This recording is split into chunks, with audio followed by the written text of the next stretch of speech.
We've got a hot basketball team in the state of Oklahoma, but don't go rounding up the usual suspects. The Thunder's reeling again. Jeff Capel and Sherry Cole's Sooners have lost a bunch of games in a row, and an almost flawless winner. Under the radar, here come the Oklahoma State Cowboys. Hi, from the Dodge Sports Desk, I'm Mike Sherman, and this is the Press Row. Joining me today, as always, our columnist Jenny Carlson, columnist John Rohde, and columnist Barry Trammell. Barry, let's start with you. The Travis Ford Cowboys are on this 4-game winning streak out of nowhere. Here they come, playing their way back in an NCAA tournament. Now they got Texas and Kansas State, both at home. Will OSU sweep, and would that be big enough to get them into the big dance? If they sweep, I think they will make it. It's going to be tight, though. It's not going to be easy because the slots are starting to fill up, and Texas, I think, is going to make it anyway, and that's 4 from the Big 12. I don't know for sure that the Big 12 will get 5. But if they beat Texas on Saturday and then beat K-State, I think they will make it. So the key is beating the Longhorns. I think they can beat K-State. But Texas is a terrible matchup for Oklahoma State. Texas has about 7 guys that would play center for OSU. So if they can somehow withstand the brawn of Texas, I think they're going to make the NCAA tournament.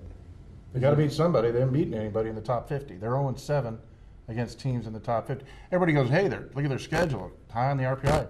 Well, it doesn't do any good to play anybody if you don't beat anybody. So OSU needs about 2 or 3 signature wins, and they get the chance the next 3 games. Yeah, exactly. And their RPI is really good. I think they were 33 before beating Colorado last night.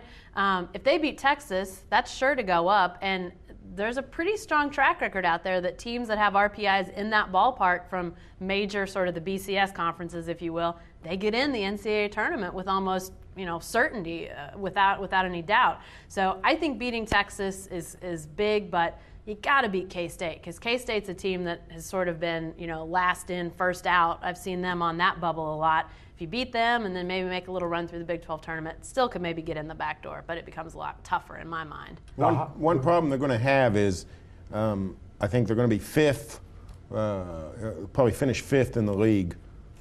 That's going to set up a quarterfinal game against Texas here in Oklahoma City. Mm-hmm. That's a game they might have to win again. They might have to beat Texas twice, which would be a tall order. And Texas seems to be the hot team in the league right now. I mean, the game against OU, DJ Abrams, he's found that 3-point stroke from really deep. And as Barry said, the front line is a total mismatch. How do you like the Cowboys' chances in that game, John? Not much. I really don't. I mean, I think the hottest teams in the league obviously are Kansas and Missouri. Missouri looked great last night against K-State.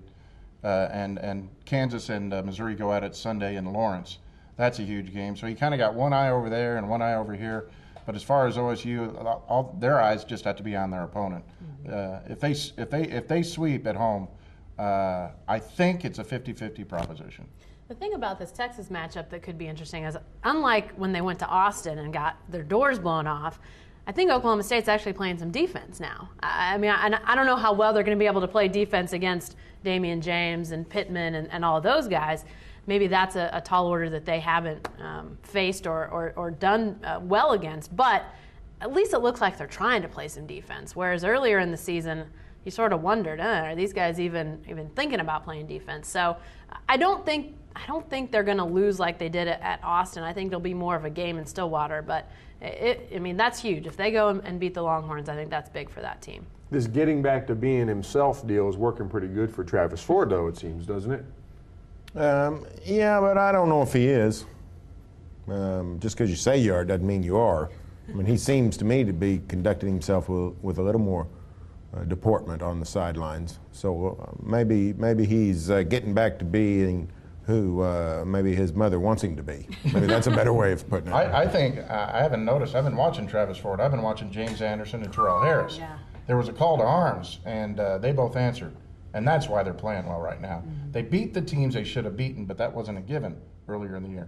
He said, James Anderson, you need to shoot more. Terrell Harris, get back from vacation. They both did, and that's why they're in better shape. This James Anderson talk, are we seeing a guy who's ready to make the jump to the NBA? No. I mean, I keep hearing NBA. I haven't heard anybody say a peep about him. And it's a pretty weak draft, so I'm not saying definitely not. But he needs to stick around. I think there's a day when it'll come for Yeah. him. I don't think it's right Not this now year. though. It's not a day in 2009. So I think if he comes back another year and has this kind of season building on it, I think he's a guy that NBA looks really seriously at for that 2010 draft.